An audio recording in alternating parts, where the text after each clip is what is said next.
Steve, so we keep throwing around this term, CRPC.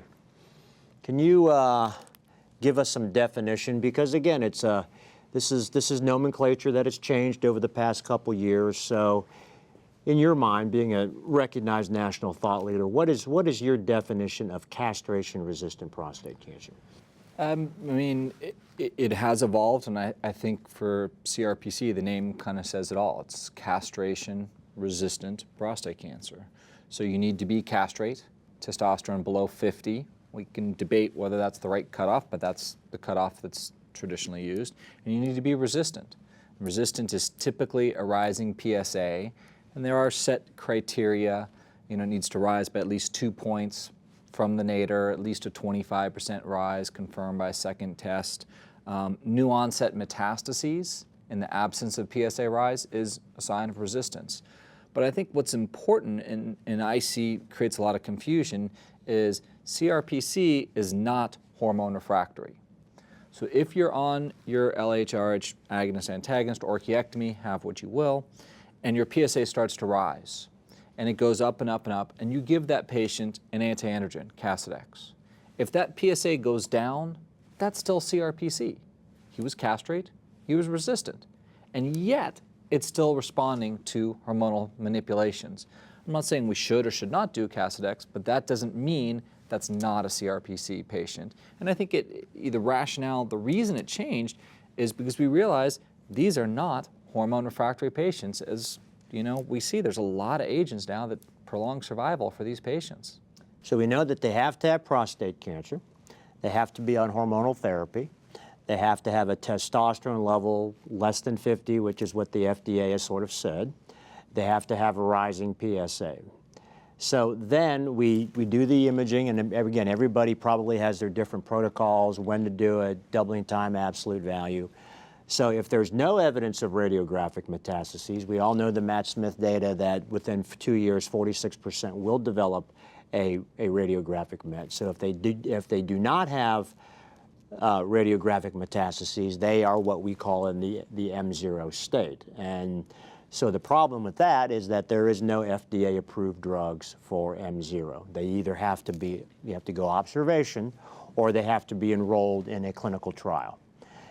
Then we go into the M1 space, which is, again, CRPC, but now they have radiographic metastases. So at that point, that is where now, to me, is a very exciting time. We have lots of agents.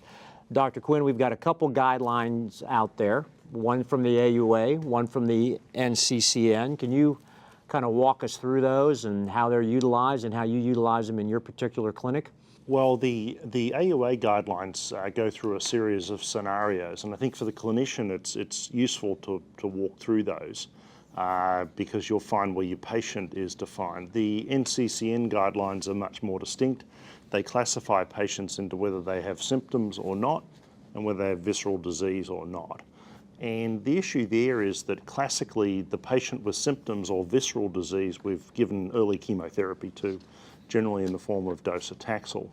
Things have changed markedly in the last 3 years. We have a handful of new agents, and I think that when most of our patients now are being closely watched, they may get a scan about once every year in that M0 setting, and so we detect the metastases usually pretty early before they have significant symptoms.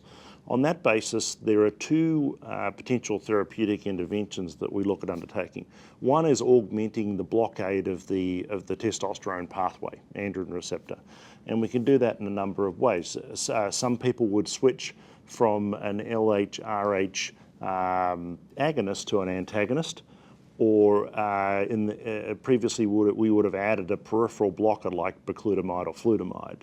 And that's still a very reasonable option. The newer options include a couple of really powerful drugs, abiraterone, our first androgen biosynthesis inhibitor, and we now have recent data on our new androgen receptor antagonist, enzalutamide, to show that it has a very distinct effect in this early pre-chemotherapy setting.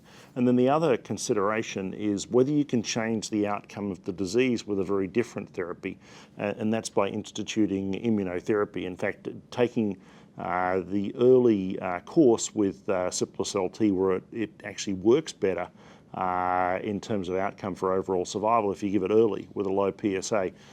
Many of us would look to give Ciplas-LT to an appropriate patient who's asymptomatic or minimally symptomatic, and then undertake one of these other manipulations to augment the blockade of the androgen receptor pathway. So what's your current view? I mean, traditionally, prior to 2010, the only thing that was approved in this CRPC space was docetaxel. Correct.